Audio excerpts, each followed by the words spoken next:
Jika naon jadi ya? Pengalaman ya. Mana sekarang ada? Karek balik di warung tapi namun tuh. Oh, palingan aku cuma mau pertanyaan. Ci, mana apa tuh? Nah lauk hidupnya dicari. Hah? Nah gitu sih. Kunaon banget mana cemberut wae? Ibu orang pikir ada masalah itu. Masalah naon atuh Ci? Carita ka urang, kan urang teh mesila jadi sobat maneh. Terus lah dek, itu masalah rumit. Mana ulah ngaganggu orang. Kabeh ge masalah mah rumit Ci. Geus lah maneh ulah nyimpen masalah sorangan. Teh maneh jadi malah stres. Naon gimana urang anu jadi sobat maneh? Mun maneh mun berbagi cerita jeung urang mah.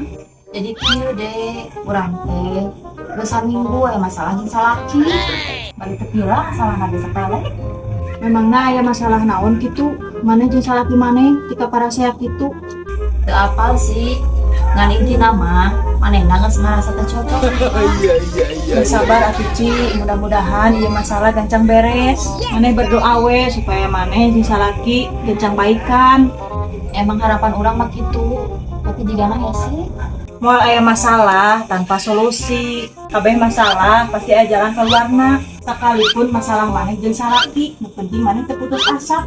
Nuhun ya dek, berkat maneh masalah orang sedikit berkurang. Mungkin orang lega, abangnya cerita ke maneh. Tah, gitu kan genah. Tah, ayeuna tebak. Naha lauk hirupna dina cai. Yang takdir, namun orang mata gitu ge. Heueuh eta mah sarua we jeung takdir maneh. Dasar koplak.